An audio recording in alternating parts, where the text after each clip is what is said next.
Então vamos ouvir a voz de Deus, né? O que é que Deus tem a falar conosco nessa noite.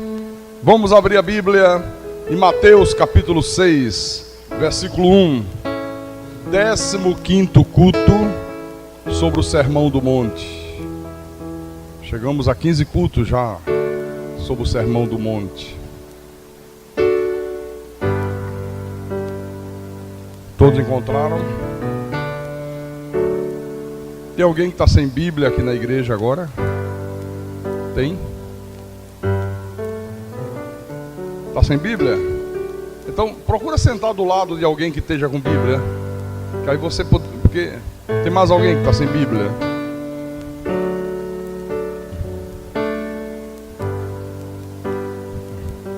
Se tiver alguém sem Bíblia, você que tem Bíblia, né?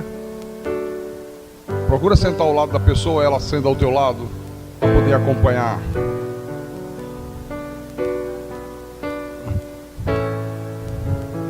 Pronto. Boa, irmão Yuri.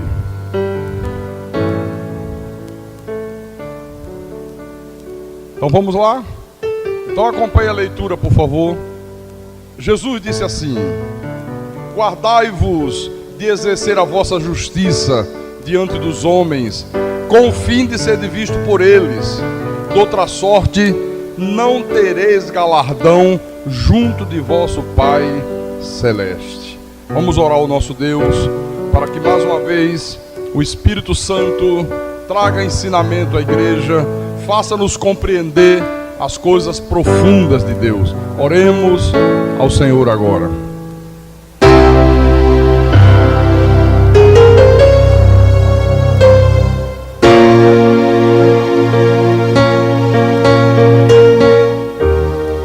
Senhor Jesus Cristo, nosso Deus e nosso Pai, como é bom, meu Deus, nós estarmos aqui nessa noite.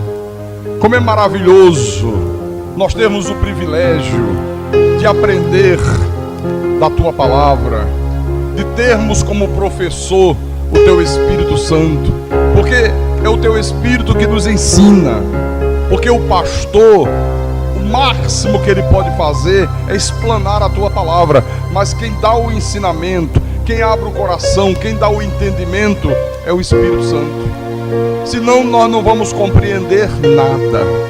Senão nós não entenderemos nunca a Tua Palavra. A Tua Palavra só pode ser entendida mediante revelação de Deus. E que nessa noite, meu Deus, nós possamos desfrutar um pouco mais desse privilégio. Nós queremos, Senhor, aprender cada dia mais de Ti. Nós queremos nos apresentar diante do Senhor como servos que não têm do que se envergonhar e que maneja bem a palavra da verdade. Nós queremos que o mundo lá fora nos considere como ministros de Cristo e como dispenseiros dos mistérios de Deus, como conhecedores profundos dos mistérios revelados do Pai. Nós não queremos que o mundo nos considere apenas como meros religiosos. Não, nós temos uma função importantíssima nesse mundo. O mundo tem que saber que nós somos o sal da terra e que nós somos a luz do mundo. Então fala, Jesus, nessa noite mais uma vez. Ensina ao Teu povo. Usa-me como instrumento da Tua vontade. Dá-me a inspiração e a capacidade, meu Deus, de explanar a Tua palavra para o Teu povo com verdade. Eu te peço em nome de Jesus, em nome do Senhor, e que todos que creem digam amém, e amém, e amém. Então, meus irmãos amados, minhas irmãs em Cristo, nós já vimos aqui nos cultos passados que o princípio espiritual que tem que fazer parte da nossa vida, da minha vida, da tua vida, e que está estabelecido nessas palavras aqui que o Senhor Jesus proclamou, é que nós que somos de Deus, nós que somos filhos amados do Pai, nós que já nascemos de novo, nós que já tivemos o privilégio de experimentarmos o novo nascimento, nós não devemos, em hipótese nenhuma, exercer o nosso serviço espiritual, as nossas boas obras, visando chamar a atenção das pessoas para nós mesmos. Esse é o princípio que está aqui. Quando ele disse, olha, guardai-vos de exercer a vossa justiça diante dos homens, a fim de ser visto por eles. Ele está dizendo, não exerçam o serviço espiritual, não pratiquem as boas obras de vocês, visando chamar a atenção das pessoas para vocês mesmos, visando ser elogiado, visando ser bem visto, visando, né, ter um bom conceito diante dos homens. Ele diz, porque se vocês agirem assim, vocês não terão galardão junto de vosso Pai Celeste. Porque era exatamente assim que os fariseus agiam. Você lembra dos dois exemplos que nós vimos aqui nos cultos passados? Que isso ficou muito bem claro. Jesus deu o exemplo dizendo, quando eles ajudavam alguém necessitado, eles tocavam trombeta, eles sempre faziam alguma coisa para que as pessoas soubessem que eles estavam ajudando alguém, que eles estavam praticando uma obra meritória. Quer dizer, eles ajudavam as pessoas, não movido por um espírito de amor, não porque isso fosse agradável a Deus, eles faziam para poder ser bem visto pela sociedade, para serem elogiados, sabe? Para terem um conceito, né, alto entre os homens. Então eles agiam dessa forma. Quando oravam, lembra que Jesus falou? Escolhiam os lugares de destaque na sinagoga, oravam nas praças, né? Sempre fazendo as coisas visando ser visto pelos homens, visando ser elogiado pelos homens.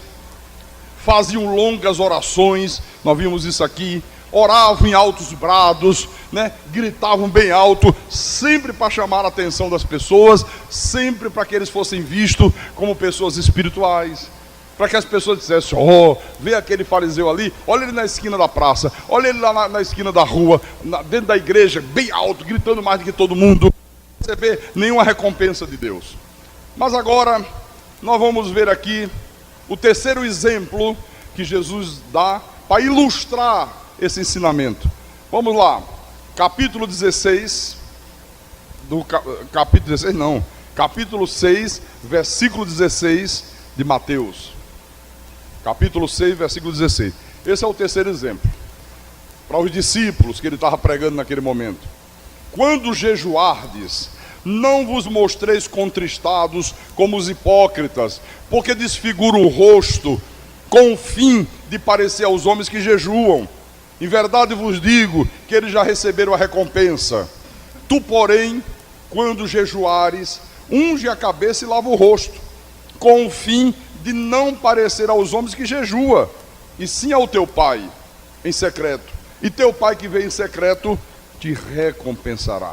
Olha, a primeira coisa que nós precisamos entender, precisamos lembrar, e eu já relembrei várias vezes ao longo dessa série de mensagens, que Jesus está proferindo esse sermão do monte, esse ensinamento aqui, aos seus discípulos, que neste momento aqui, quem eram? Judeus convertidos ao Senhor Jesus, judeus que haviam se convertido ao cristianismo, mas que ainda estavam vivendo debaixo das obras da lei.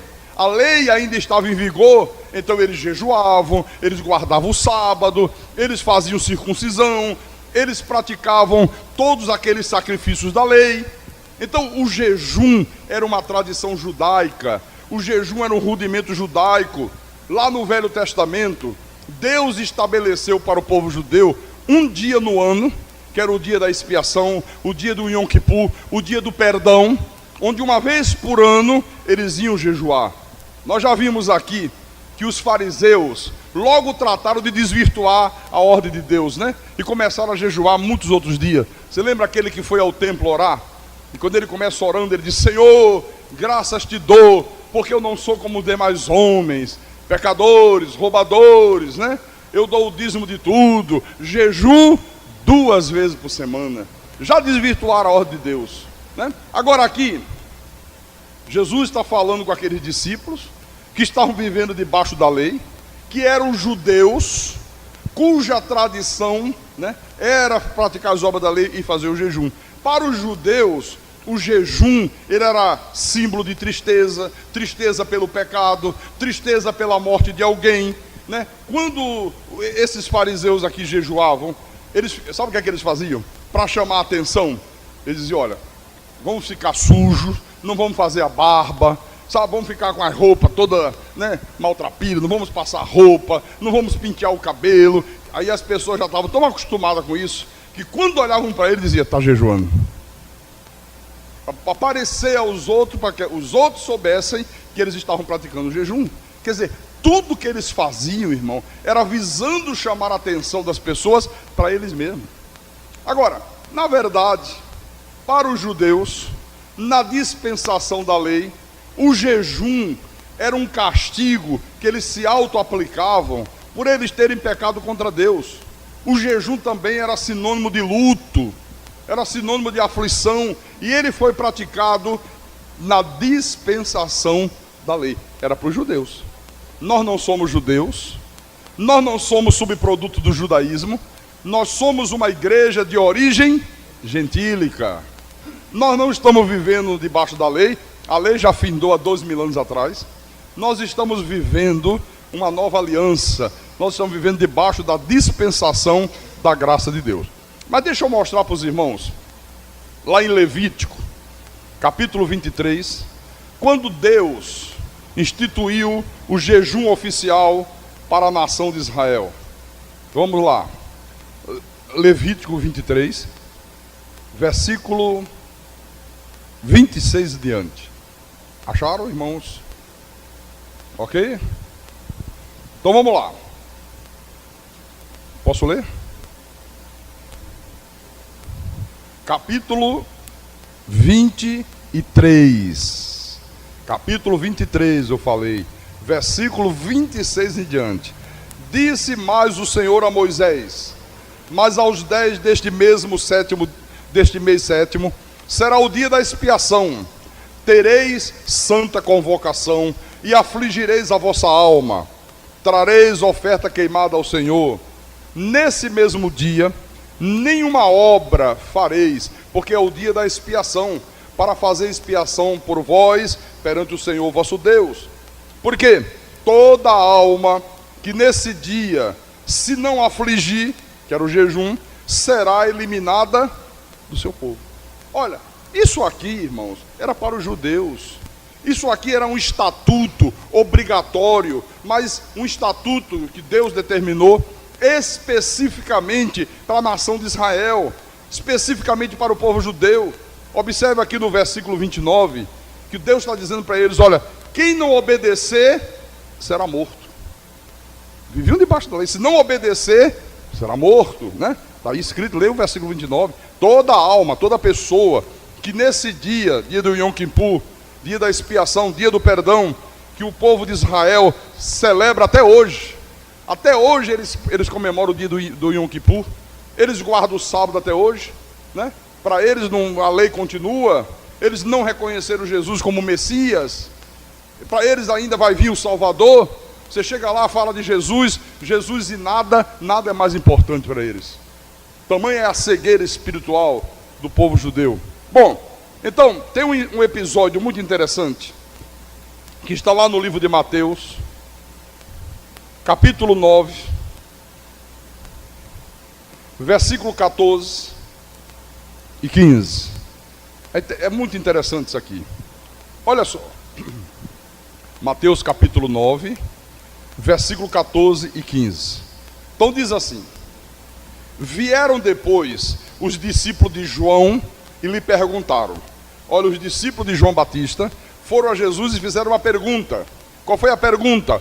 Por que jejuamos nós e os fariseus muitas vezes e teus discípulos não jejuam? Olha que coisa curiosa.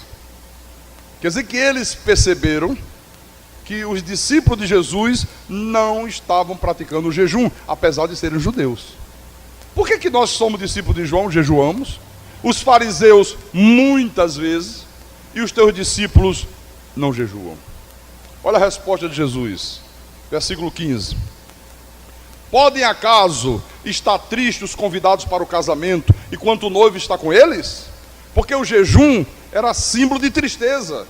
Quando eles ficavam tristes, quando morria um ente querido, quando eles perdiam a batalha, sabe? Aí eles tinham como hábito jejuar, se auto-afligir, era sinônimo de luto. Então Jesus disse: olha, por acaso pode estar tristes os convidados para o casamento enquanto o noivo está com eles? Não há motivo de tristeza? Para que fazer jejum?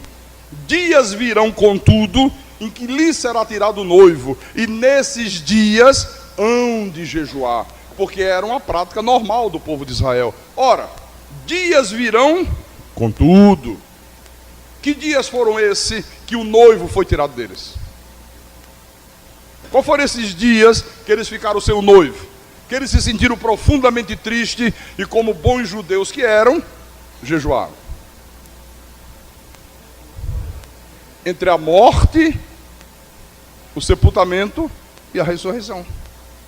Naqueles dias, eles não entenderam, né, a mensagem da ressurreição, acharam que tinha acabado tudo ali, ficaram profundamente tristes, e como era uma tradição deles, jejuaram. Agora preste atenção, Jesus disse, dias virão. Jesus não disse, séculos virão, porque tem gente fazendo jejum até hoje, né? Esses dias virão. E outra, ele falou para os judeus, que estavam vivendo debaixo da velha aliança, debaixo da dispensação da lei. Se fosse nos dias de hoje, vamos imaginar isso aqui hoje. Vamos imaginar Jesus aqui presente, em carne e osso, e aí entrasse alguns irmãos, por exemplo, os irmãos que fazem jejum, os irmãos da lei, da Assembleia de Deus, né? Jejuam muito, das igrejas pentecostais, via de regra fazem jejum. Aí chegasse aqui e dissesse, Senhor Jesus, por que nós da Assembleia, os irmãos ali da, não sei, da outra lá, por que nós jejuamos tanto, tantos dias, tantas vezes, tantas horas, e esses irmãos da Cristo é Vida não jejuam? Qual era a resposta que Jesus ia dar?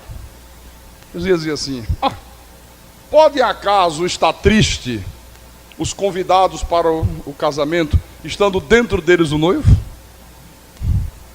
Porque hoje o noivo não está conosco. Hoje o noivo está dentro de cada um de nós e é para sempre. Mas ele também diria, não há motivo de tristeza. Em segundo lugar, eles não são judeus.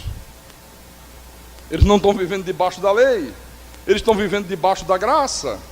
E o mais grave que eu acho, irmãos, é que existem pastores hoje que ensinam ao povo que deve se jejuar para se tentar obter alguma bênção de Deus. Só que esse tipo de ensinamento não está aqui na Bíblia Sagrada. Você não encontra na Bíblia Sagrada em nenhum lugar esse tipo de ensinamento que a pessoa deve fazer jejum para obter uma bênção de Deus. Quer dizer, se você vai jejuar para obter uma bênção de Deus, isso é como se você estivesse controlando as bênçãos de Deus. Que às vezes um crente chega para o outro e diz assim, irmão, olha, estou enfrentando uma situação, olha, estou enfrentando uma dificuldade, olha, estou desempregado. O irmão tem orado a Deus? Tenho. Eu tenho orado muito a Deus pedindo para abrir uma porta de emprego. Deus não tem aberto ainda. Irmão, faz um jejum. O jejum move a mão de Deus. Que Deus fraquinho seria esse, hein? Que um jejum move a mão de Deus? Faz um jejum. Com jejum a coisa vai. Com jejum teu emprego sai. Quer dizer, não é mais por fé, é por obras da lei.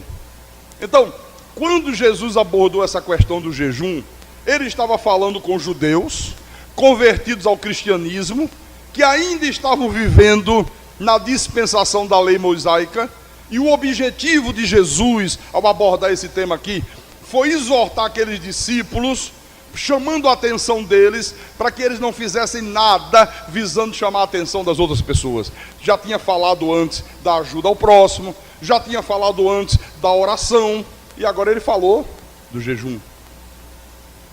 Pastor, e para os dias de hoje? Já que o jejum não tem nada a ver conosco, que ensinamento nós podemos tirar daqui? Olha, isso aqui hoje vale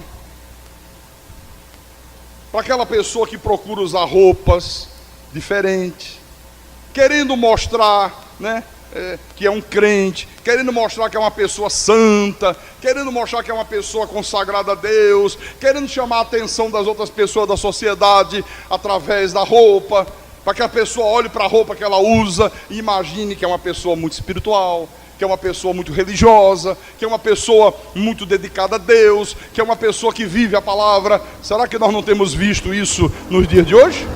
Ou não temos? Por que hoje diz assim, olha lá vem uns crentes, olha os crentes lá. Como é que uma pessoa daqui para o outro lado da rua sabe que o outro é crente? Como é que pode isso? Pela roupa. Só que o ensinamento de Deus, o que a Escritura ensina, é que o crente, ele se torna diferente do incrédulo, não é pela roupa, ele se torna diferente do incrédulo por aquilo que ele é, pelas suas atitudes, pelo seu comportamento, ele pensa de maneira diferente, ele fala de maneira diferente, o seu ponto de vista é diferente de todos os outros desse mundo, não é pela roupa. O Senhor disse: Deus não vê como vê o homem vê o exterior, Deus vê o coração do homem. Deus não está preocupado com a tua roupa, Deus está preocupado com o teu coração. Às vezes uma mulher, por exemplo, dentro dessa regra que os fariseus modernos criaram, pode usar aqueles vestidão, aquele cabelão, né? Não usar batom, não pintar unha, não usa brinco, não usa colar, e ser uma mulher de vida desregrada, ser uma péssima esposa, ser uma pessoa que guarda mágoa, que fala da vida dos outros, uma pessoa rancorosa. O que adianta então o estereotipo? O que adianta então o exterior? Né? Por isso que Jesus chamou os fariseus de sepulcros caiados. Amanhã é dia de finados, né? Esses são igual os sepulcros, né? Essa semana, as pessoas que não têm conhecimento de Deus vão ao cemitério, não sei fazer o que, né? Porque o que é que tem ali? Sepultura, não, talvez nem osso, porque se já passou de 3 anos, já tirou osso, então não tem mais nada ali, né? Aí vai lá reverenciar o quê? Ah, pastor, mas o meu ente querido foi enterrado faz 1 ano. Pior ainda, só tem tapuru, sabe? Só carne podre, mais nada. Mas as pessoas não têm conhecimento. Então, cuida do sepulcro, né? Quem é pobre não pode fazer um túmulo de mármore, de granito. Aí faz aquele túmulozinho simples. Aí manda dar uma mão de cal, fica bem branquinho, né?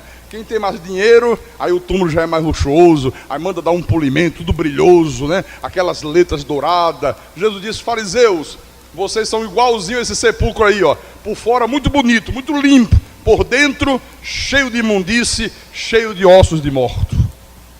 Tem gente que é a mesma coisa hoje. Às vezes uma aparência, sabe, que parece demonstrar espiritualidade, mas por dentro, cheio de ossos de morto. Pastor Carlos, mas o irmão tem que lembrar que Jesus jejuou. Jesus fez jejum. Olha, irmãos, apesar de Jesus ser judeu, a única vez que o Senhor Jesus jejuou foi por ocasião da sua tentação no deserto, quando ele foi para o deserto ser tentado pelo diabo. Mas, ao contrário do que se ensina nas igrejas, o jejum que Jesus fez naquela ocasião não foi visando produzir experiências espirituais, porque chega ao absurdo. Eu já ouvi pastor dizendo: irmão, o jejum é tão importante que Jesus, antes dele começar o seu ministério, ele foi fazer 40 dias de jejum. Ele é o Deus Altíssimo. Ele foi se consagrar, ele foi se fortalecer com o jejum. Imagina Deus precisando se fortalecer, se ele é o próprio Deus, né? Coisas absurdas. Não, absolutamente não. Jesus não jejuou como uma prática religiosa. Jesus jejuou simplesmente porque ele foi para um deserto e lá não havia comida. Ele não foi para lá: vou jejuar, vou me consagrar. Não existe isso aqui na Bíblia. Ele foi levado pelo Espírito para o deserto, né? Deixa eu mostrar isso aqui. Mateus capítulo 4. Vamos lá. Mateus capítulo 4. Versículo 1.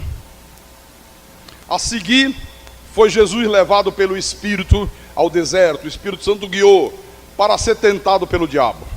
E depois de jejuar 40 dias e 40 noites, teve fome.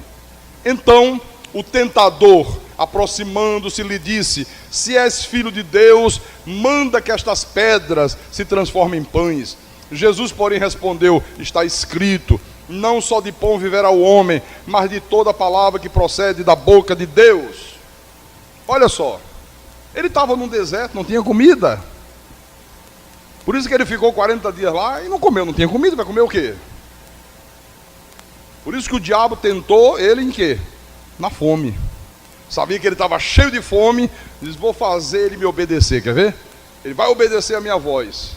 Ó, se você é filho de Deus, transforma essas pedras em pães aí. Você não tem poder para isso? Jesus, não, está escrito, nem só de pão viverá o homem. Pastor, mas o deserto não tem água. Mas nesse deserto que Jesus foi, tinha. Eu já estive lá. É o deserto que fica próximo à cidade de Jericó. Então, a cidade de Jerusalém fica no alto. Aí o deserto vem descendo, descendo, descendo, até pegar a planície e chega à cidade de Jericó. Então foi nesse deserto aqui. Então tem um filete de água, sabe? Que é perene, que tem água correndo o ano inteiro. Por isso que Jesus só teve fome, porque água ele tinha, água ele bebeu, não tinha comida. Aliás, você quer ver como Lucas diz isso? Mateus, Marcos, Lucas. Lucas capítulo 4. Por isso que o diabo só tentou ele com pão, com fome.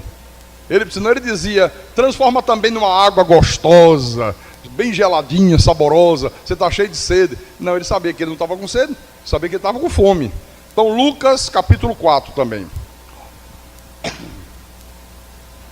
Versículo 1 e 2. Ele diz assim, Jesus, cheio do Espírito Santo, voltou do Jordão e foi guiado pelo mesmo Espírito no deserto. Durante 40 dias, sendo tentado pelo diabo, nada comeu naqueles dias, aos fins dos quais teve fome. Você vê? Nada comeu, mas beber ele bebeu. Quando Elias estava fugindo de Jezabel, aquela perversa rainha, né? Elias também teve uma experiência semelhante a esta. Eu queria que você, por favor, abrisse em 1 de Reis, capítulo 19, versículo 6 em diante. Olha o que diz aqui. 1 de Reis, capítulo 19, versículo 6 em diante. Olhou ele e viu, junto à cabeceira, um pão cozido sobre pedras em brasa e uma botija de água. Comeu, bebeu e tornou a dormir. Ele estava fugindo de Jezabel. Voltou segunda vez o anjo do Senhor, tocou e lhe disse, levanta-te e come, porque o caminho te será sobremodo longo. Levantou-se, pois, comeu e bebeu, e com a força daquela comida, caminhou 40 dias e 40 noites, até Horebe, o monte de Deus. Olha, levanta-te, come, bebe, porque a jornada vai ser longa, Elias. Olha, você vai encarar um deserto aí, até você chegar no monte Horebe, o monte de Deus, olha, é muito tempo.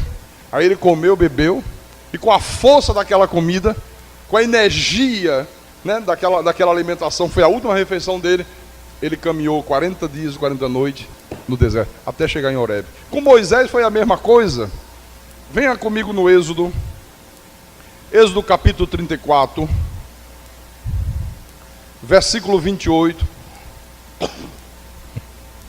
Quando Moisés subiu o monte Sinai para receber as tábuas da lei, então diz, e ali esteve com o Senhor 40 dias e 40 noites, não comeu pão, nem bebeu água, e escreveu nas tábuas as palavras da aliança, as 10 palavras.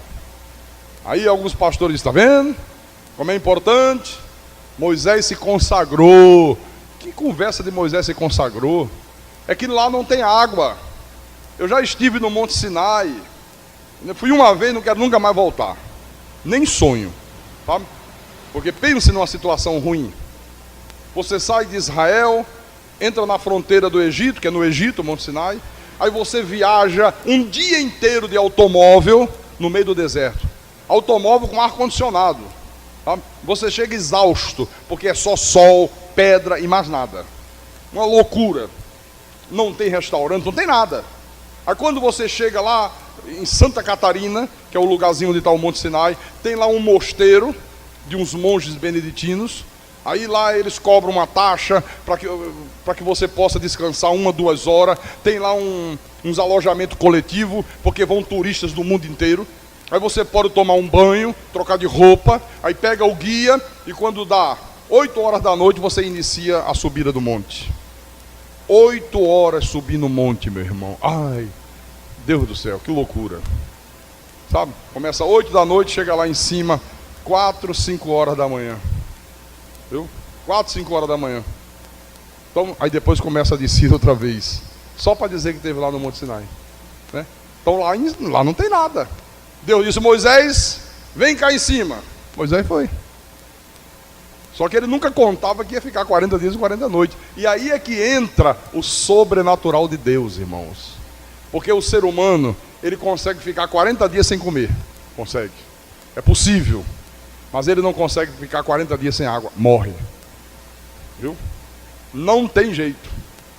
Agora, aí Deus se manifesta de uma forma sobrenatural e faz com que esse homem suporte 40 dias e 40 noites sem comer e sem beber. Amém? Bom, mas agora eu quero mostrar para vocês, ainda no Antigo Testamento, Deus já repudiando esse tipo de jejum sacrificial. Deus já dizendo: eu não quero isso, eu não quero isso. Olha só, vamos lá no livro de Isaías, capítulo 58. Isaías 58, versículo 5 em diante. Todos acharam, todos os irmãos amados encontraram? Pronto? Ou estou indo muito rápido? Eu espero. Ok? Vamos lá. Então vamos lá, Isaías capítulo 58, versículo 5. Deus fala assim: seria este o jejum que escolhi? Que o homem um dia aflige a sua alma, incline a sua cabeça como um junco, e estenda debaixo de si pano de saco e cinzas? Chamarias tu a isto jejum e dia aceitável ao Senhor? Interessante, né? Quer dizer que o jejum que eles começaram a fazer não era o jejum que Deus havia requerido deles. Eles não entenderam o que significava o sacrifício do jejum. Qual era o tipo de sacrifício que Deus requeria? Deus disse: por acaso é esse aí que eu quero? Por acaso é esse tipo de jejum que eu vou aceitar de vocês? Versículo 6. Porventura, não é este o jejum que eu escolhi? Que soltes as ligaduras da impiedade, que desfaças as ataduras da servidão, deixes livre os oprimidos e despedace todo jugo? Olha o jejum que Deus na verdade estava querendo. Pastor, o que significa soltar as ligaduras da impiedade? Qual é o sentido disso? É deixar o desprezo pelas coisas sagradas. É não desprezar as coisas sagradas, é não desprezar as coisas de Deus, é não desprezar as coisas espirituais. Deus disse: o que eu quero é isso. O sacrifício que eu quero de vocês é que vocês dêem prioridade para as coisas do Espírito. É que vocês se sacrifiquem no que for necessário para dar prioridade às coisas de Deus. Você tem que se sacrificar para estar no culto da igreja, para não faltar os cultos da igreja. Você tem que se sacrificar para ler a tua Bíblia, para fazer as tuas orações, para fazer seminário, para vir à igreja domingo, vem de manhã, vem à noite. Isso é soltar as ligaduras da impiedade. Se você não faz isso, você está desprezando as coisas sagradas. Você está desprezando as coisas espirituais. Aliás, aqui no capítulo 59 de Isaías, ainda dentro desse contexto de desprezar as coisas sagradas, olha o que o Senhor fala. Isaías 59, versículo 3. Depois a gente volta aí no 58. Porque as vossas mãos estão contaminadas de sangue, e os vossos dedos de iniquidade, os vossos lábios falam mentiras, e a vossa língua profere maldade. Versículo 4. Ninguém há que clame pela justiça, ninguém que compareça em juízo pela verdade. Confiam no que é nulo, e andam falando mentiras, concebem o mal, e dão à luz a iniquidade. Versículo 8. Desconhece o caminho da paz, nem a justiça nos seus passos. Fizeram para si veredas tortuosas. Quem anda por elas não conhece a paz. Que coisa, hein? O que acontece nos dias de hoje, irmãos? Olha, nós vemos aí muita gente que diz que é de Deus, confio em corrente, confio em culto de quebra da maldição, confio em objetos dito ungido, confio em copo com água, confio em rosa, confio em rosário, né? Você não vê toda hora e todo instante isso aí? Você vê as pessoas fanatizadas por uma denominação, mas desprezam a verdade sagrada. São capazes de brigar pela denominação, mas desprezam a verdade da Bíblia, desprezam a verdade de Deus. O que é que ele está dizendo aqui? Confio no que é nulo. Confio no que é nulo. E ele disse mais: andam falando o quê? Mentiras. Que a salvação se perde, que o homem tem livre-arbítrio, que o demônio pode voltar com mais 7. Não é isso que você ouve todo instante, toda hora? Sabe? Não é diferente daquele tempo, não. Andam falando mentiras, né? Então volte lá no capítulo 58. Capítulo 58, versículo 6. Porventura não é este o jejum que escolhi?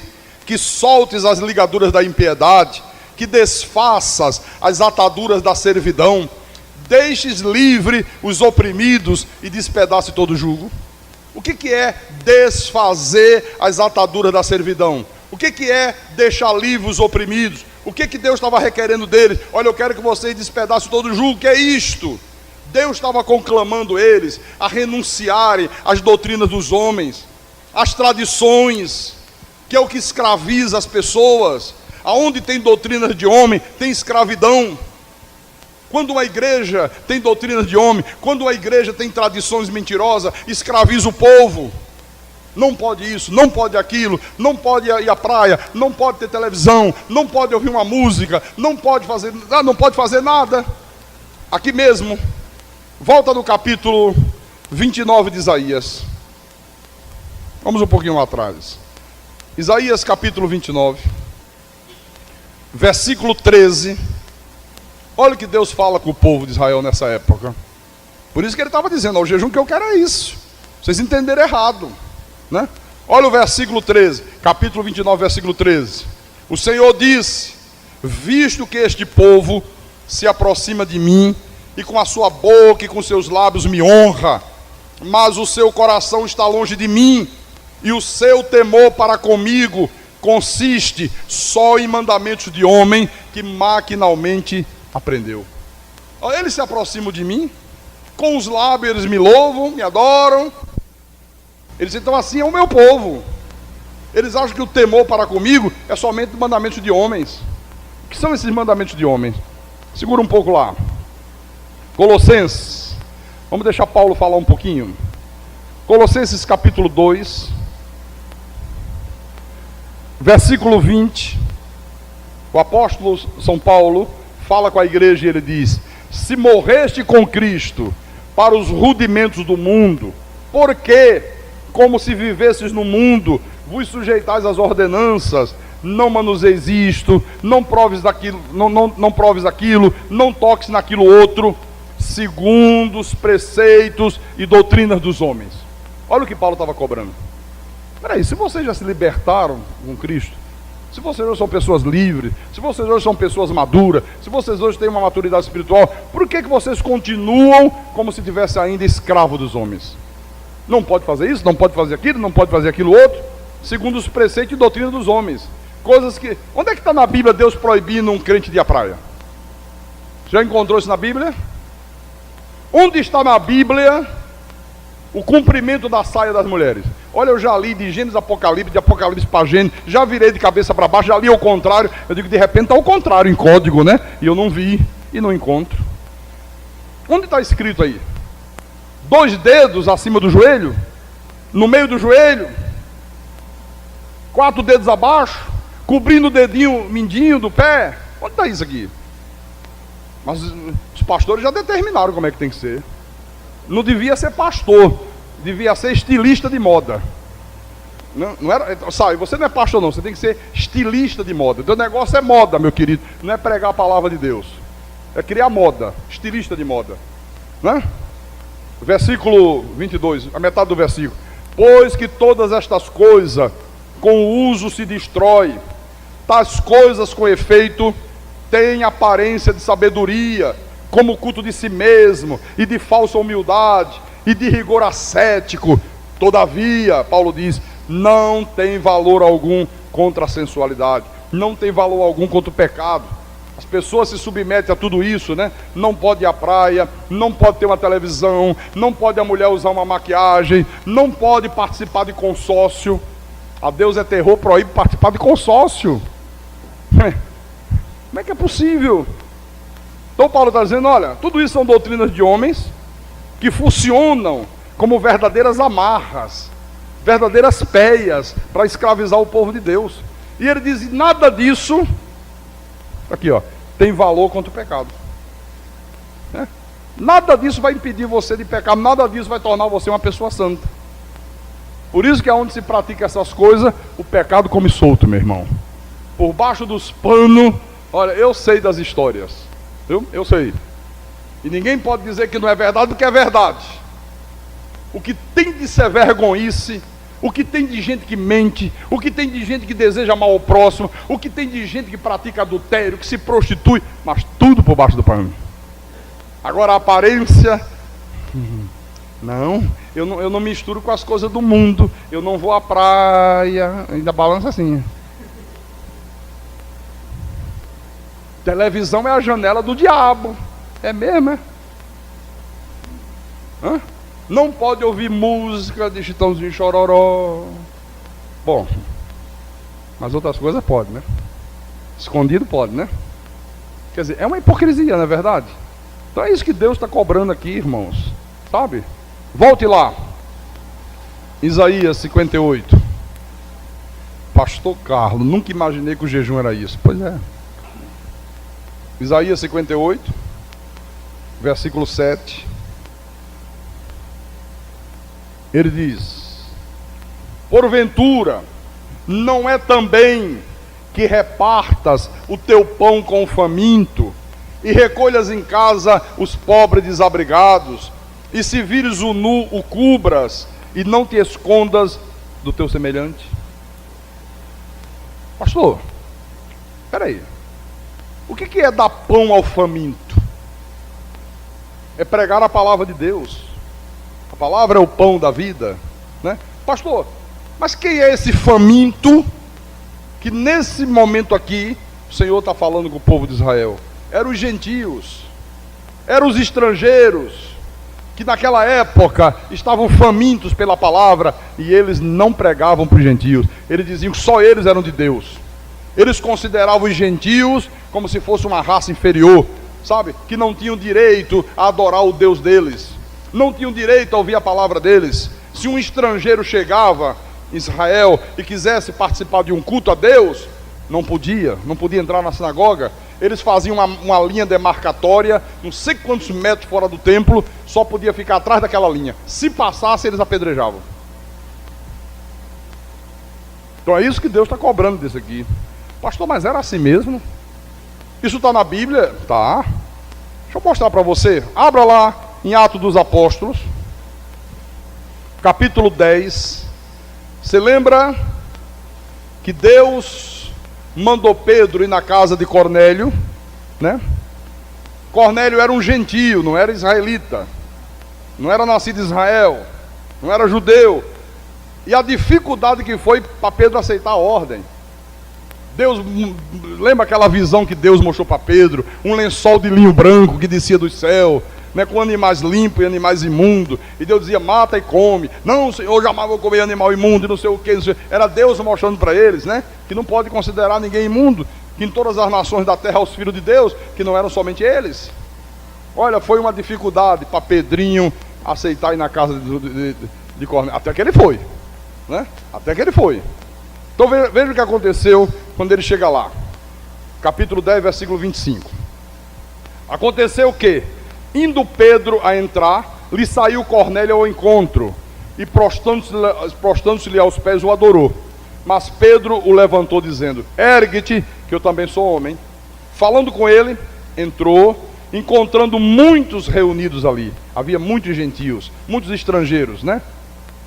A quem se dirigiu dizendo, olha a primeira coisa que Pedro falou: vós bem sabeis que é proibido a um judeu ajuntar-se ou mesmo aproximar-se a alguém de outra raça. Era proibido a um judeu se ajuntar, conviver, ou até se aproximar a alguém de outra raça, de outra nacionalidade. Que barbaridade, né? Mas Deus me demonstrou que a nenhum homem eu considerasse comum ou imundo. Por isso, versículo 29, uma vez chamado, vim sem vacilar. Olha, foi preciso Deus mostrar para ele. Irmãos, será que não acontece a mesma coisa hoje? Será que nós não vemos aí denominações que fazem coisas absurdas, ensinam as pessoas a não saudar quem não é da mesma denominação? Olha, a paz do Senhor é só para quem é daqui. Você passar por irmão de outro, não sauda não. É só entre a gente, viu? Ensinam as pessoas a se isolarem do mundo. Tem um vizinho incrédulo, olha, é do diabo, está na carne, viu? Se você der bom dia, dê, mas olhando para o chão. Bom dia, assim. Não, mas não é verdade ou não é? Nós não vemos essa mesma coisa suceder hoje aqui? Acham que só é filho de Deus quem faz parte daquele grupo religioso, quem se submete às regras que são estabelecidas naquela denominação. Quem não é, né? Tem uma parte da Assembleia de Deus que diz assim: não, só nós que somos de Deus. Mas peraí, irmão, e os batistas? Nós somos irmãos, e os batistas? Nós, os batistas são primos. Não são irmãos nossos, não. Irmãos somos a gente. Os de fora são primos. Em terceiro grau ainda por cima, né? Deve ser. Barbaridade, meu Deus do céu. Vamos voltar lá em Isaías 58. Tem mais.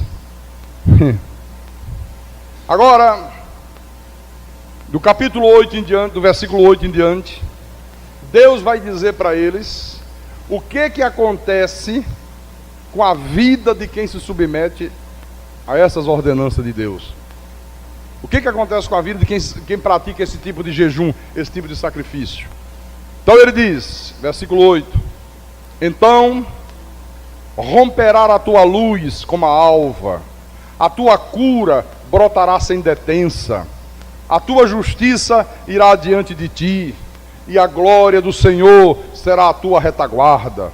Então clamarás e o Senhor te responderá, gritarás por socorro e ele dirá: eis-me aqui. Se tirares do meio de ti o jugo, o dedo que ameaça, o falar injurioso, se abrires a tua alma ao faminto e fartares a alma aflita, então a tua luz nascerá nas trevas e a tua escuridão será como o meio-dia.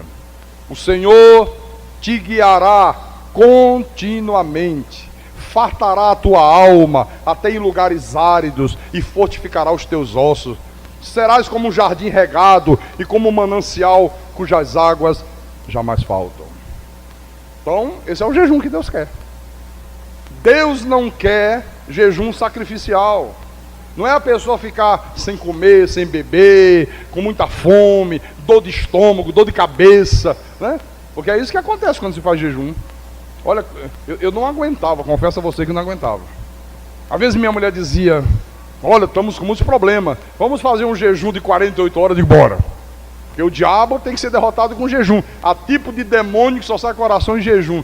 Como a gente foi feito de palhaço, né, rapaz? Aí começava 48 horas, ó. Vamos começar meia-noite, tá bom. Aí começava.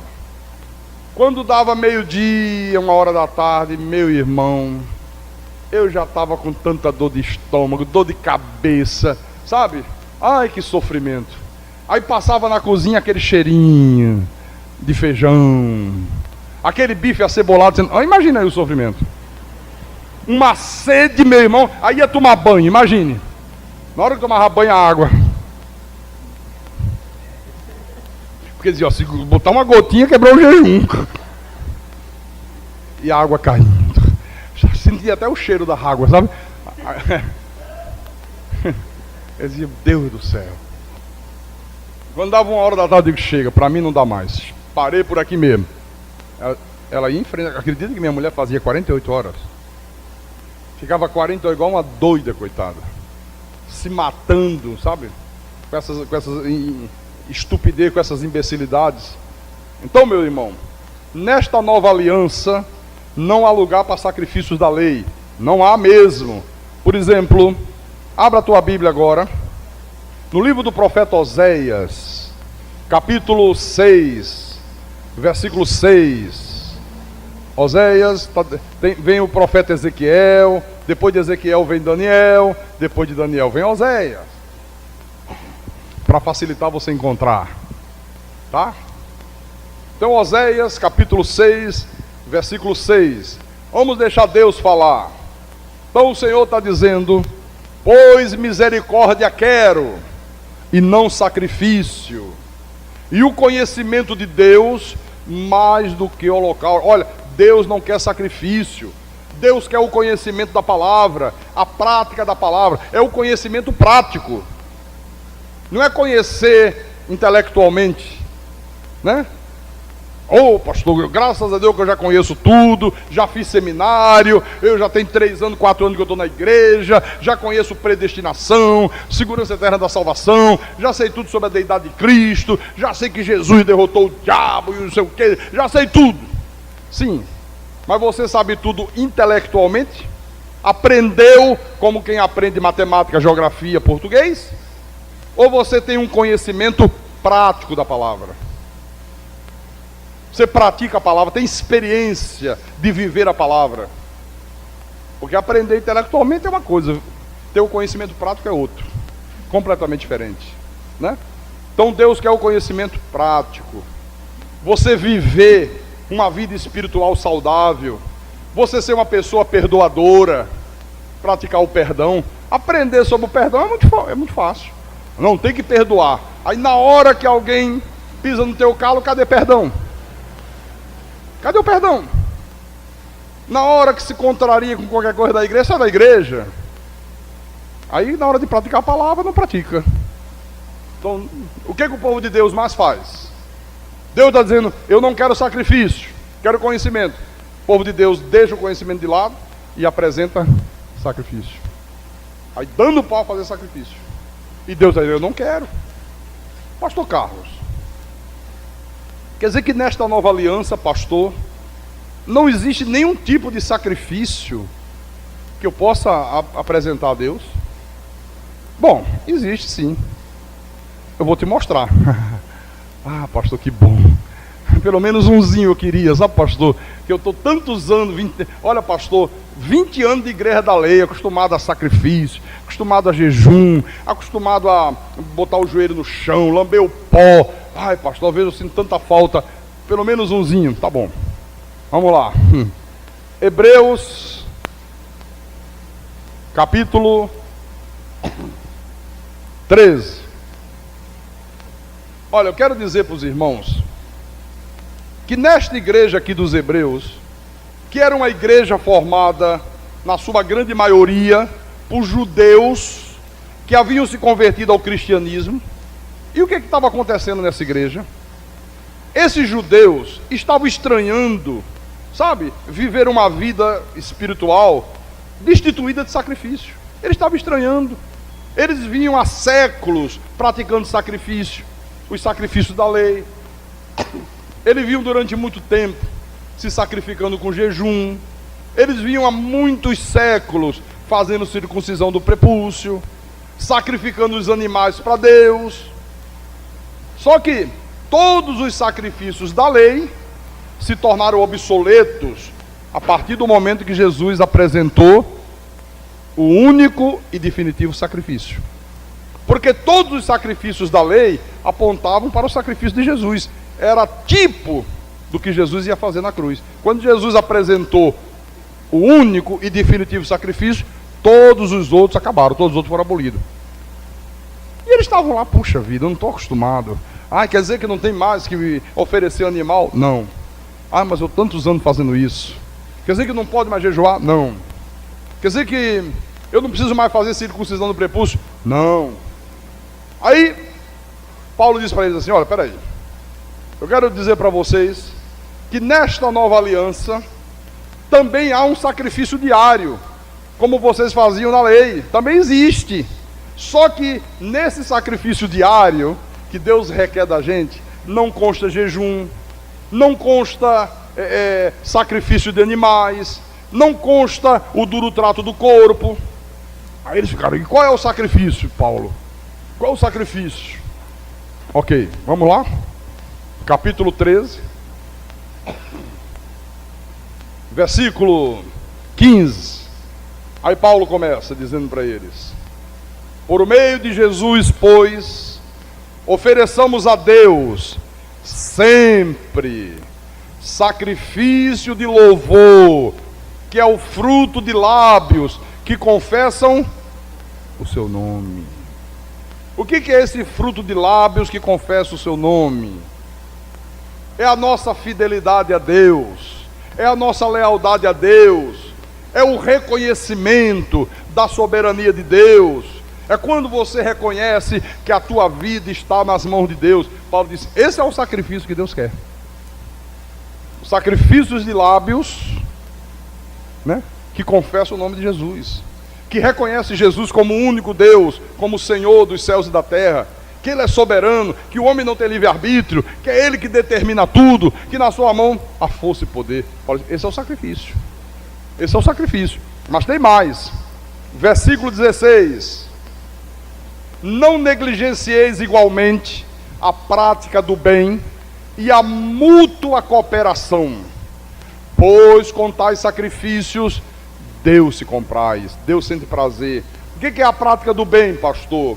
O perdão, a misericórdia, a frequência aos cultos da igreja, o dizimar, o ofertar. Isso tudo é a prática do bem. Ele diz, olha, com tais sacrifícios, Deus se agrada. Quando você é um homem perdoador, uma mulher perdoadora, uma pessoa misericordiosa, como falta misericórdia na igreja de Jesus hoje, irmão. Uma pessoa erra, comete um pecado, não tem espírito de misericórdia. Todo mundo quer jogar pedra e acabar de vez com a vida da pessoa. Não se tem mais misericórdia. Não se procura compreender por que errou, por que fez isso, o que levou essa pessoa a isso. Vamos dar uma força, vamos ajudar. Peraí, não. Você só encontra gente para jogar pedra. Às vezes a pessoa está no precipício, só os dedinhos segurando assim, pronto para cair, ninguém estende a mão. Vai lá e pisa nos dedos. Sai, você pecou, vai, desaba de vez aí. E Jesus deu um exemplo tão maravilhoso de misericórdia, né? Quando levaram aquela mulher pega em flagrante adultério, e a turma queria apedrejar. Senhor, essa mulher foi pega em flagrante, pegamos agora no ato. Quer dizer, não foi por ouvir dizer, pegaram em flagrante adultério. Estava ela e um homem lá que não era o marido dela, em cima de uma cama, fazendo, você sabe o que estava fazendo, né? Pegaram no ato, levaram a mulher. Olha, e a lei diz que tais mulheres, quer dizer, olha, nesses tais mulheres aí, então esses nomes horríveis que se chama aí, vagabunda, prostituta, sei o quê, que tais mulheres sejam apedrejadas. E o Senhor, o que é que diz? Jesus ficou calado. Insistiram. Jesus disse, essas estão insistindo? Então eu vou dizer, olha, se alguém não tem pecado, pode atirar a primeira pedra, pode apedrejar. E baixou a cabeça e ficou escrevendo. A Bíblia diz que começaram a se retirar um por um, dos mais velhos aos mais novos. Os mais velhos eram os mais sem vergonha, eram os mais pecadores, foram os que mais a consciência gozou. Deixa eu só sair logo de fininho, que o negócio ficou preto agora para mim aqui. Deixa eu ir lá. Os pastores mandão, sabe? Eram os primeiros. E aí? O que o senhor diz? Vamos apedrejar. Pega a pedra, pega um paralelepípedo para mim. Tá bom. Vocês querem que sabe o que é que eu digo? Quem não tiver pecado, atira a primeira pedra. Quando levantou a cara, disse, mulher, cadê os teus acusadores? Ninguém te condenou? Não, Senhor. Nem eu tampouco te condeno. Agora, filha, vai e não torne a pecar, não faça mais isso. Isso não é bom, isso não é direito, só traz problema, destrói tua vida, acaba com você. Quer dizer, Jesus foi misericordioso. Talvez uma mulher mal amada por um marido, talvez uma mulher sofrida, talvez uma mulher, sabe, enfrentando situações gravíssimas, existenciais, e aí num ato de loucura praticou um ato desse. E aí entra o Espírito de misericórdia, que nós não vemos no dia de hoje, né? Bom, mas ele diz também aqui, a mútua cooperação. O que é a mútua cooperação? É acudir o irmão necessitado, é você repartir o pão com o teu próximo, sabe? Você vê um irmão que está passando problema, está passando necessidade, você sabe que ele está numa situação difícil, e você tem com que ajudá-lo de alguma forma, ajude. Como é difícil isso hoje, né? As pessoas são tão egoístas, vivem só para si mesmo, né? Ninguém quer saber do problema do outro, cada um só quer saber da sua vida. Eu disse, não, o sacrifício que eu quero é esse, ó. Porque, irmãos, olha, a pessoa que não socorre o necessitado, uma pessoa que está dentro da igreja, que diz que é de Deus, que não é uma pessoa misericordiosa, que é egoísta, que só pensa em si mesmo, irmãos, não tem Deus. Pode ter Bíblia, pode ter o que quiser, mas Deus ela não tem. O Espírito de Deus ela não tem na vida dela. Então, mútua cooperação, está aqui, significa comunhão, tem que haver comunhão entre nós, companheirismo, generosidade, participação. Paulo diz, olha, com tais sacrifício, Deus se compraz. Deus sente prazer, Deus gosta que vocês façam esse tipo de sacrifício, né? Um outro tipo de sacrifício que agrada a Deus e que a maioria do povo evangélico não gosta, eles gostam de jejum. Ah, jejum, meu irmão, tem gente que adora, lambe os beijos, né? Pastor, Jesus jejuou. Deixa eu fazer jejum. Eu nunca vi ninguém chegar para mim e dizer, pastor, Jesus levou bofetada, me dá uma bofetada também, eu quero levar uma aqui na cara, quebrar logo os dentes. Nunca vi ninguém querer bofetada. Pastor, dá para o senhor preparar uma coroa de espinho? Bota uns pregos assim bem grandes. Domingo eu quero que a igreja crave na minha cabeça, sangue escorrendo, quero sofrer. Jesus levou coroa de espinho na cabeça. Ninguém quer fazer isso. Eu nunca vi um homem chegar para mim e dizer assim, pastor, eu quero que o senhor chame um cirurgião, que eu quero fazer circuncisão do prepúcio. Nunca vi. Ninguém quer fazer circuncisão, mas quer jejuar, quer batizar em água. Não, Jesus batizou, eu também quero, né? Por que não quer as outras coisas? Não? Pastor, qual é o sacrifício que a maioria do povo evangélico não gosta? É o sacrifício financeiro em favor da igreja, em favor da obra. Vamos ver isso em Filipenses, capítulo 4. Filipenses, capítulo 4, versículo 14 em diante. Paulo diz para esses irmãos filipenses, para essa igreja de Filipe: todavia, fizestes bem, versículo 14, eu estou lendo, associando-vos na minha tribulação. Como é difícil as pessoas quererem se associar à tribulação da igreja, às necessidades da igreja. Eu digo até uma coisa, de vez em quando eu fico meditando e Deus faz vir umas coisas na minha cabeça, sabe? Eu não sou maluco não, Paulo também dizia, suportai-me, pois, na minha loucura. Se fosse o contrário, se Deus tivesse estabelecido aqui o seguinte: a igreja tem que toda quarta, todo domingo de manhã, todo domingo à noite nos cultos, distribuir generosamente dinheiro para o povo. Tem que distribuir generosamente. Aí chegasse quarta-feira, irmãos, chegou a hora de obedecer a palavra, o Senhor mandou distribuir generosamente, vamos lá. Aí começava, vamos lá, vem. Olha, não estou falando dessa igreja aqui, não, estou falando no mundo todo. Não ficaria um centavo, todo mundo viria receber. E se desse só 20, 30, só isso? Não, Deus está mandando generosamente. Isso não é generosamente, tinha que ser no mínimo 100. Eu tenho certeza que a reclamação seria esta.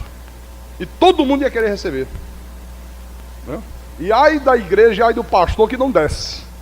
Chegasse um domingo e dissesse, não tem, mas não é possível, essa igreja não é de Deus não. Como é que não dá? Não está obedecendo a palavra. Prega, mas não vive. Né? Bom, então ele diz, versículo 15, e sabeis também vós, ó Filipenses, que no início do evangelho, quando parti da Macedônia, nenhuma igreja se associou comigo no tocante a dar e receber, senão unicamente vós outros. Olha, quando Paulo iniciou o ministério dele, quando ele iniciou a pregação do evangelho da graça de Deus, nenhuma igreja contribuiu com o ministério de Paulo. Nenhuma. Sabe? Esse é o problema dele, quero nem saber. Viu? Só essa igreja aqui dos Filipenses. No versículo 16 ele diz, porque até para Tessalônica mandaste não somente uma vez, mas duas, o bastante para as minhas necessidades. Não que eu procure o donativo. Paulo disse, não que eu esteja aqui procurando o dinheiro de vocês, querendo pegar um dinheirinho de outro. Paulo disse, não, essa não é a minha missão. Mas o que realmente me interessa é o fruto que aumente o vosso crédito. Quer dizer que quando eu sacrifico a Deus, o meu crédito com Deus aumenta. Eu tenho crédito com Deus. É como num banco, né? Você tem um talão de cheque. Você assina o cheque. Lá se vai o cheque. A pessoa vai lá receber. Aí o caixa recebe o cheque, o que ele faz? Ele vai lá, pega a ficha, né? Ou vê no computador. Isso é. Ele passou um cheque de 1.000, ele só tem 100 na conta. Não tem crédito não, meu irmão. Sem fundo, volta. Agora se ele olha, se não passou de 1.000, mas ele tem 10 na conta, tem crédito demais aqui. Pode passar mais 10 deles que a gente paga. Tem. Então Paulo diz, olha, o meu interesse é que aumente o crédito de vocês com Deus. Porque Jesus disse, é dando que se recebe. O Senhor disse, mais bem-aventurado é dar do que receber. Bom, versículo 18, ele continuou, recebi tudo e tenho abundância, estou suprido, desde que Epafrodito me passou as mãos, o que me veio de vossa parte, como aroma suave, como sacrifício aceitável e aprazível a Deus. Aqui tem coisas interessantíssimas, né? Quando as ofertas do povo de Deus são dadas com sacrifício, são dadas com generosidade, elas sempre serão o bastante para suprir as necessidades da igreja. Olha o que Paulo disse, tenho abundância, estou suprido, porque o povo deu com generosidade, não foram mesquinhos, não foram avarentos. Quando as ofertas são dadas com sacrifício, o aluguel fica em dia, a luz da igreja fica em dia, tem dinheiro para o evangelismo, tem dinheiro para fazer folheto de evangelização, sabe? Supre todas as necessidades.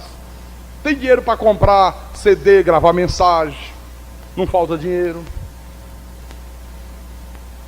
Agora, o povo de Deus, irmãos, não costuma fazer sacrifício financeiro em favor da obra. Não costuma. Pastor, mas nessa receita de corrente a turma faz. Mas ele não faz em favor da obra. Ali a turma faz sacrifício em favor dele mesmo, da pessoa mesmo. Não, eu vou dar 1.000 porque o cara lá falou que eu vou ganhar 1 milhão. Não, eu vou dar. Eu vou vender até o que eu tenho em casa, porque ele disse, se eu fizer isso, vou ser curado do câncer. Quem não quer ser curado de câncer? Você vende até a alma. Não é? Não, eu estou dando aqui 2.000, porque tem a fogueira santa do sei de que, não sei de que, não sei de que. E diz que, né, dando 2.000, fazendo sacrifício, o meu marido que está com amante me abandonou, vai voltar para casa. Qual é a esposa que não quer o marido de volta em troca de 2.000? Às vezes a pessoa está endividada, está passando um momento difícil, aí chega o aniversário do filho e diz, olha, eu não estou em condições não, mas que eu vou fazer, eu vou. Para fazer o aniversário do meu filho, eu faço qualquer sacrifício. Já ouviu essa frase ser dita alguma vez? O irmão da igreja tinha uma Cherokee, sabe aquele Jeep, né? E aí, o cunhado pediu o Jeep emprestado. O cunhado incrédulo disse: olha, falou com a irmã dele, né? Fala com teu marido aí se ele não me empresta. Poxa, vai ter o show, né? Do Dedinho Gouveia. Não foi aqui não era Dedinho Gouveia. Não. É porque ele viajou para lá. É que ele estava no interior de Pernambuco. Mas o Dedinho Gouveia veio do Ceará, sanfoneiro, eu quero ir pro show. Aí emprestou a Cherokee. Caba foi, encheu a cara de cachaça, quando voltou bateu com o carro. Aí o irmão disse: poxa, pastor, olha que prejuízo, viu? Que prejuízo, né? E não foi uma batida grande não, pastor. Já levei para a concessionária, meu carro é novo. Olha, pastor, não estava no seguro. Eu não tinha feito seguro do carro. O outro carro que bateu também não tinha seguro. Pastor, o orçamento, 10 mil reais. Eu digo: é mesmo, irmão, 10 mil reais. Não, mas não tem problema não, está tudo tranquilo, Deus está no controle, já acertei tudo, já paguei com cartão de crédito, vou pagar 10 parcelas de R$1.000. Tranquilo, isso é besteira, isso não está com nada. E eu fico me perguntando, se o meu carro tivesse quebrado, e eu precisasse viajar, por exemplo, para Fortaleza, e chegasse para esse irmão, dá para o irmão ficar 15 dias sem carro? E trabalhar de ônibus, de táxi, fazer qualquer, e me emprestar, que eu tenho que ir a Fortaleza e meu carro quebrou. Será que me emprestaria? Será que me emprestaria? Ficou 30 dias sem carro na oficina. Vai pagar 10 parcelas de R$1.000. Aí eu pergunto,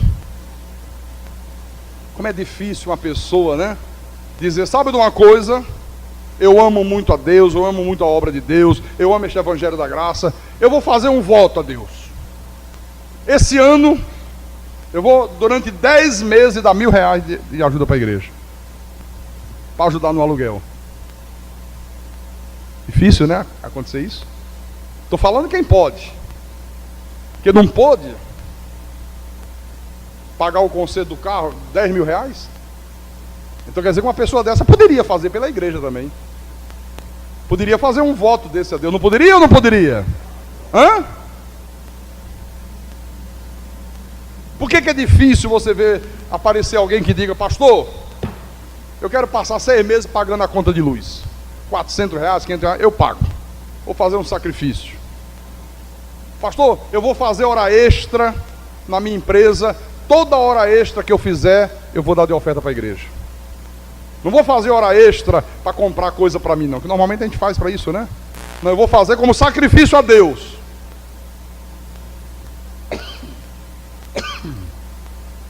Como é difícil, né? Mas Paulo diz aqui: com tais sacrifícios Deus se agrada, Deus se compraz. Ou seja, Deus vai se lembrar disso para sempre. Nunca mais Deus vai esquecer disso, irmão. Fica na memória de Deus, e você vai receber de Deus a recompensa. Amém? Aqui na igreja, aqui na igreja de Fortaleza, né? Eu fiz o seguinte: antigamente tinha uma irmã que ajudava com o pão da ceia, a outra ajudava com o vinho, sabe? Bonito, né? Legal. Aí um dia disseram assim: pastor, olha, nós estamos fazendo um apelo aos irmãos, né? E temos que comprar uma bomba, que a bomba da água queimou, uma bomba nova. Olha, fomos falar com a irmã fulana. Ela disse: não, nem conte comigo não. Ó, eu já dou meu dízimo, minha oferta, ainda dou o pão da ceia. Fomos falar com a outra disse: eu dou o vinho. Eu digo: ah, é? Sabe quanto custa o pão da ceia? R$2. Sabe quanto custa o vinho da ceia? R$2,50 a garrafinha de vinho, né? Não é isso, Keila? Uma vez no mês, hein? Eu digo: acabou. Não quero mais. Porque é muito fácil, né? As pessoas querem fazer isso e ainda querem aparecer. como se estivesse fazendo muita coisa, como se estivesse fazendo uma coisa extraordinária para Deus. Aí eu parei, né? Uma pessoa que está desempregada, pastor, não tenho dinheiro nem para vir para a igreja, mas eu vou me esforçar, vou dar o pão. Aí é um sacrifício para Deus. Mas uma pessoa que pode, tem seu bom emprego, que era o caso dessa pessoa, até saiu da igreja. E saiu porque não era dos nossos mesmo, né? Se fosse dos nossos, teria permanecido conosco. Amém?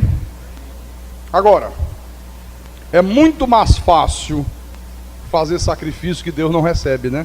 Do que esses aqui. É muito mais fácil fazer jejum, é muito mais fácil lamber o pó, vigília, subir monte. Deus não recebe, mas é mais fácil fazer isso do que fazer esse sacrifício que Deus requer. Amém? Quem tem ouvidos, ouça o que o Espírito falou à igreja nessa noite, em nome de Jesus Cristo e para a glória do Deus Todo-Poderoso. Louvado seja o nome de Jesus Cristo. Aleluia.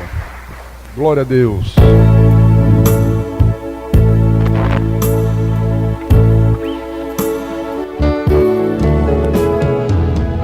Não são as obras da lei que santificam o homem, é obediência à palavra.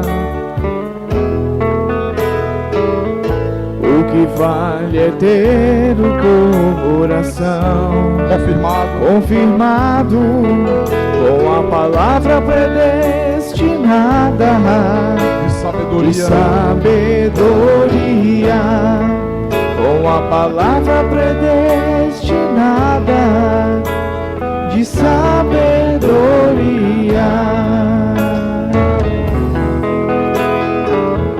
Não são as obras da lei que santificam o homem, é obediência à palavra. O que vale é ter o coração. O que vale é ter o coração confirmado com a palavra predestinada de sabedoria, com a palavra predestinada de sabedoria.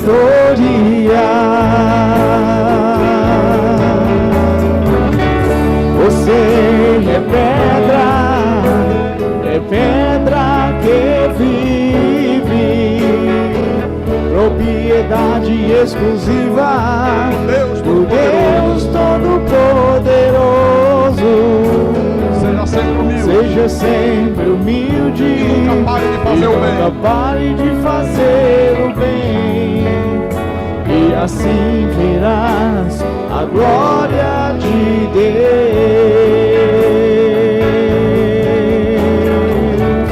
Você é pedra que vive, propriedade exclusiva do Deus Todo-Poderoso. Seja sempre humilde e nunca pare de fazer o bem, e assim verás a glória